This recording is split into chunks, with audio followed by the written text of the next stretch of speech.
আমার গায়ে আমি কাঁটাকাটি আমি জগদ্ধাত্রী পুজোর সময় আমি কাঁটাকাটি ঘুমাইছি। আমার 4 জন ছিল, ওরা খুব চিৎকার চেঁচামেচি করে। আমার তখন ঘুম নিয়ে গেছে। বাঘকে উঠেছে না আমি জানি না নৌকাতে, আমি শুধু মুখতে কাঁথা সরিয়েছি। বাঘ দাঁড়িয়ে আছে, বাঘ নিচে আমি শুয়ে আছি, ধরে ফেলেছি পাঁজা করে, বলেছি মা গো পাঁচা কামড়ে ফেটে গেছে। আমি এরকম পুরো এই একটা একটা স্কাল নিয়ে এখন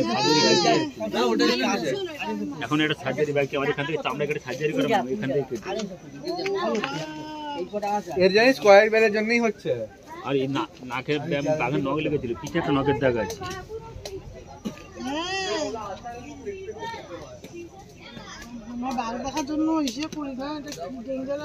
উনি তো বেঁচে এসেছেন, ম্যাক্সিমাম মানুষ তো আর আসে না।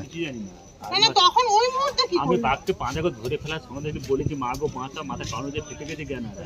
8 মাস আমি কিছু জানি না। 8 মাস পরে ছিলাম যে আমার সাথীরা ছিল, 8 মাস পরে আমার জ্ঞান এসেছে। 8 মাস পরে ছিল আমাদের সঙ্গীরা ছিল, ওরা মারধর করে বাঘকে নৌকা থেকে নামিয়েছে। নামার পর জঙ্গল থেকে আমাদের বালি বিজয়নগরে ফোন করেছে। আমাদের এলাকায়, আমাদের এখানে বাড়ি, আমাদের এই এলাকায় বন দপ্তর অফিস আছে বালি বিজয়নগরে, বিদ্যা ফরেস্ট টাইগার অফিস। সঙ্গে সঙ্গে এলাকার মানুষ অফিসে খবর দিয়েছে। এটা কোথায় হয়েছে জায়গাটা? স্যার ওইটা বন দপ্তরের নাম নেতা দপানি, আমরা বলি ধুবনি। নেতা দপানি বন দপ্তরের ভালো নাম নেতা দপানি, আমরা বলি জেলেপাটের বলি ধুবনি। বাঘ চলে আসছিল, নৌকা উঠে গেছিল নৌকা।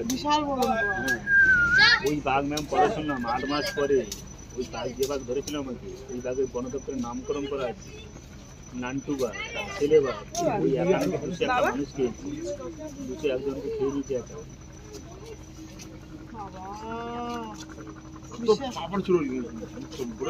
হ্যাঁ স্যার, ওই বাঘটা নিচ্ছে স্যার 8 ফুটের উপরে লম্বা।